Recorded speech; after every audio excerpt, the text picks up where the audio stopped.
е гнасно. Има луѓе што се осудени за 10 евра по 10 години затвор. Слушаме во разговорите, некој од еден автопат краде 5%, зема провизија.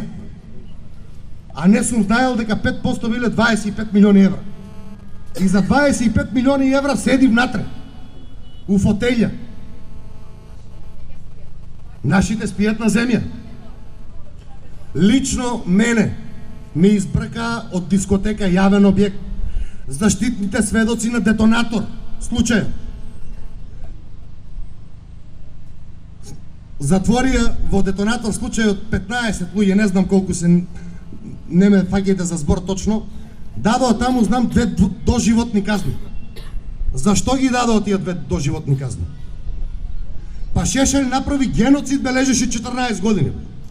Знаат ли што е 2 доживотни казни? Зашто се даваат тие казни? Од ракав се вадат кај нас казни. Еве утре може и мене да ме затворат за ова што зборам сега моментално. За овој говор. Се закануваат на фамилија, на све се закануваат. Укинуваат сите можни средства.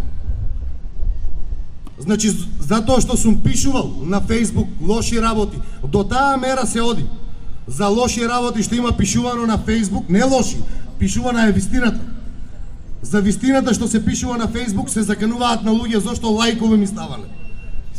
Не смеат од дома да излагаат. Ова е срамота. Дали има некој чувство? Дали не слуша некој од внатре? Или нашиот глас не допира до нивните уши? После 3 недели борба за потребните документации стигнавме до овде. До самото распишување на референдумот останува само уште еден чекор. Добрата вест која пристигна до нас од Собранието на Република Македонија е дека ни е уредна документацијата и нема од што да стравуваме дека истата ќе биде препратена до Уставен суд. Благодарение на издржливоста и упорноста на сите осуденици во сите 9 затвори, со штрајкот во глад, благодарение на нив, експресно во рок од 24 часа добивме позитивен одговор. Истата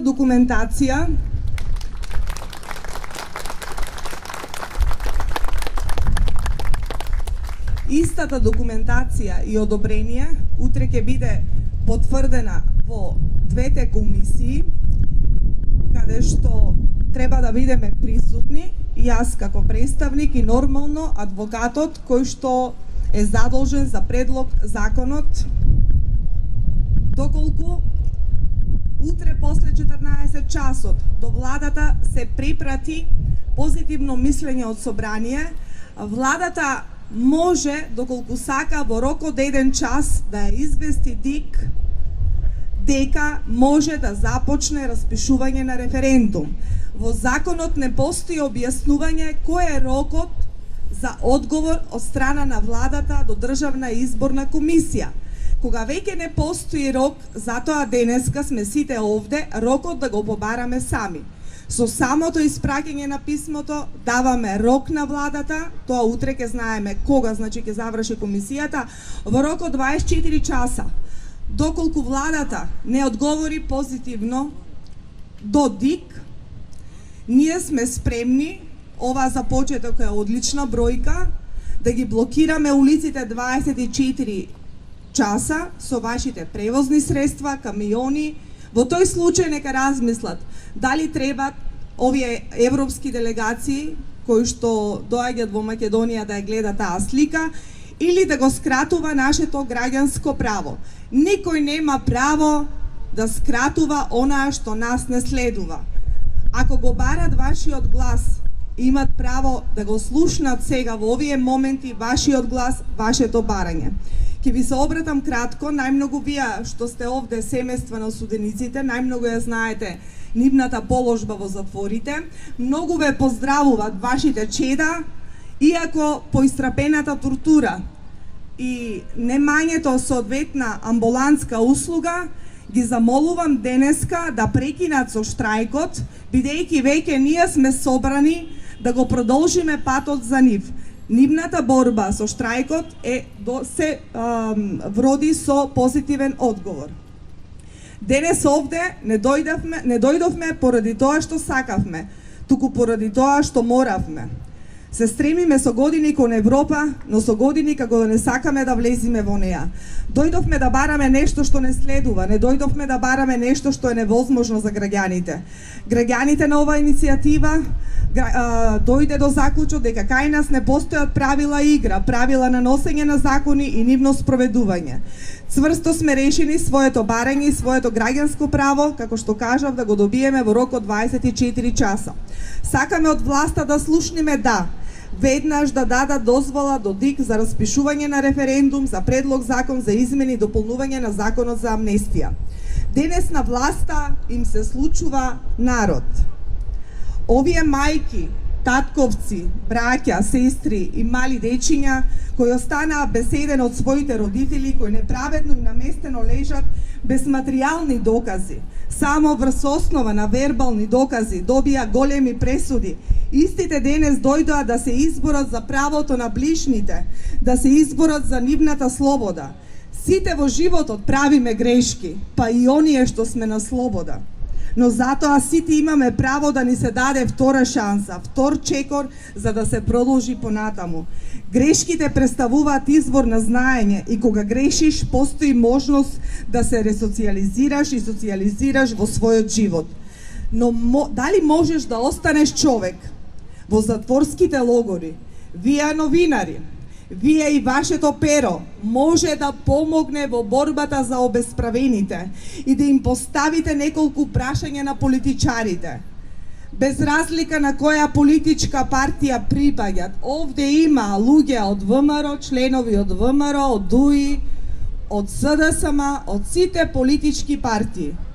Ако во Македонија постојат 9 затвори, Идризово, Штип, Струмица, Гевгелија, Куманово, Тетово, Струмица и Битола, ако слушнете што внатре се случува позади тие мрачни затворски порти, би рекле дека таму и нормален да влезеш, ќе излезеш ненормален, од здрав ќе излезеш полуздрав или веќе за пред вратите на установите во Бардовци или пред портите на Бутел.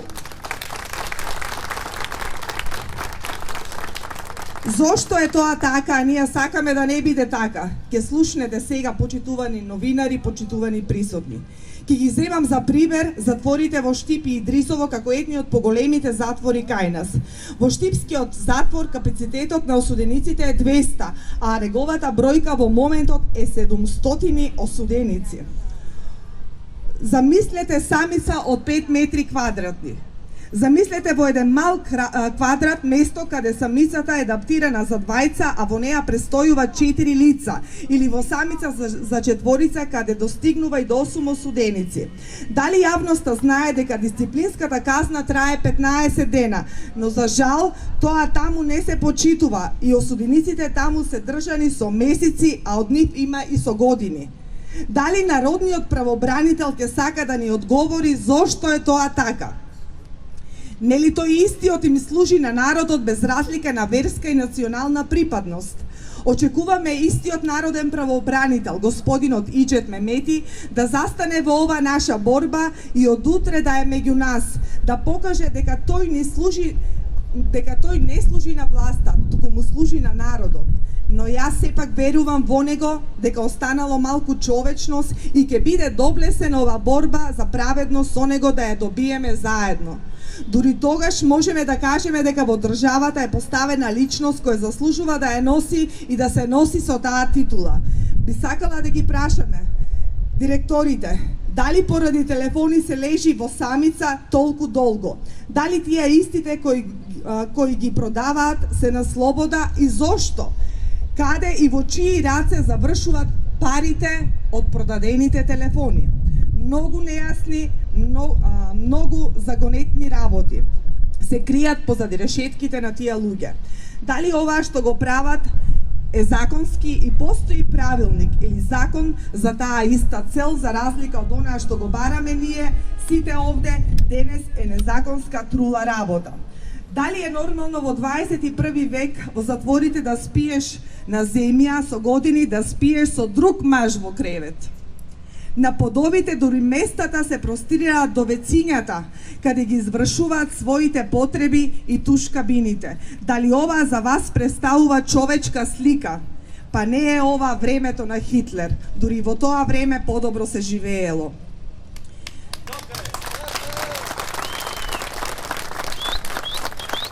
Замислете да пиете вода од бунари и вода носена од цистерни, каде не е испитана од санитарната инспекција. И за истата вода не е потврдена незината употреба. Во овој случај, кантините најмногу заработуваат на вода. Значи, ако имаш пари ќе купиш, ако не, принуден се да пиеш од истата. Замислете, од марката на телефони, цената не е само 1000 денара, таа достигнува од 200 до 300 евра.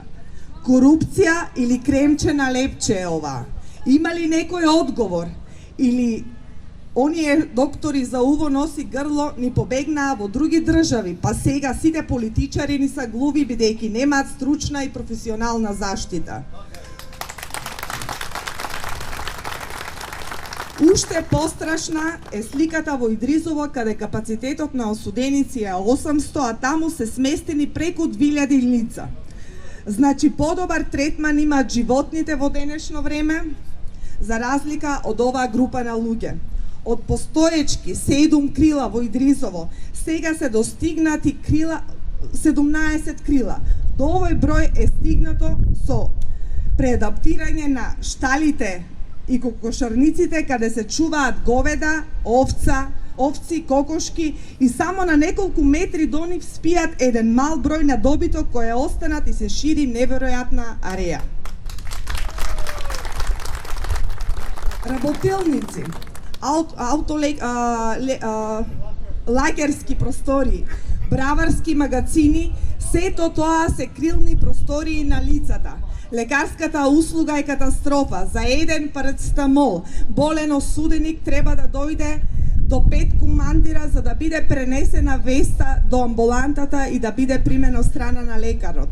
Во затворската амбуланта лежат 150 лица, од кои 60 од нив се лица донесени од Бардовци. Дали знаете за таа бројка?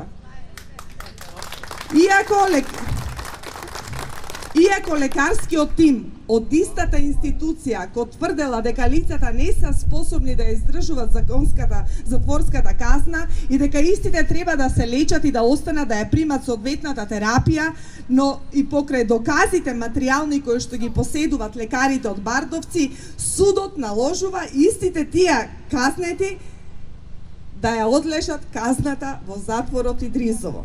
Поголема од ова иронија не може да се види. Тие исти лица од луди се... Груевски клапата поставија детето сироче поред мајка и татко. Таква е таа мафија. Тие треба да идат сите у затвор. Тие затвореници што се не викам 100%, али се думле се 80%, лежат невини монтажи, прават секакви игри, ги малтретираат, ги тепаат, ги оставаат гладни. Ние ко коњи носиме јадење по затвори и тоа ти одредува до 5 кила храна да ти прими во затвор. Повеќе не може. Кебиње носимо од дома, јоргани носимо од дома, душевки од дома, кревети од дома. Не е срамота, ваму викаат донираат 24 милиона евра, 30 милиони евра, кај се тие пари? Вилата негова не кошта 30 милиони евра. Ако направил вила максимум милион евра, он сите пари ги потроши. Значи цел свет донира за Македонија. Светот гледа дека е Македонија сиромашна, нема вработеност, има криминал, има корупција. Тоа гледа, ама не спеа да прават ништо, пошто мафијата влада овде. Ако каже нешто ќе му ја скинат главата. Па и мене нека му ја скинат на крај крајва и така би отида здравје. И овој синот мој лежи 6 години. Во законот стои дека 1/3 од казна кога ќе се излежи иде на домашно отсуство. Он направи 6 години не го пушта. Таа Лидија Гаврилова, која е таа, не знам која е таа. Таа е одма подле Груевски, се знае. Значи, нема правда во оваа држава. Влада е сиромаштија, народот затоа краде, нема да ги исхрани децата, принуден е да краде. И ќе украде, еве сега човекот украл 30 кебапчиња, ќе му дадат 5 години затвор. Тоа е жива брука, срамота. Затоа дигнете се сите, ќе направиме што ќе направиме да се сруши оваа влада. Оваа влада не ни треба, ова не ти напред, само назад. Има меѓу осудените лица кои што имаат кредит, и са не можат како да ги отпајкат, и са им се уват на нивните сопруги, пошто ние се во прав. Ако не плаќате рата, тоа ќе иде до Народната банка и дека тие пресина ќе ја дадим, а што да се направат? Тие се мајки на деца, на 30 или на 40 деца, ошто ги направат тие кредити са. И ние бараме автоматски да им се намали казната од 10 години на 5 и на 4 да има барем минимум 40% на казано намалување, а тие што се на 2 години и 3 да бидат ослободени и пак уставно да барат на слобода и да се прават на слобода. Значи ние овде сме се слободни и овде не треба само жени да се качат, овде треба и мажи и што помаслово треба да има собир од утре, значи нашите брања нема да престанат овде. Ке трае протест се дека не се исполнуваат нашите брања. Јас сум дипломиран правник, веќе 3 години. Барам работа упорно. Министра со влада во фирмите, не можам ниту во фирми да се работам, зашто? Не сум партиски, не сум партиски определен, или пак ми барат пари и барат да се работам.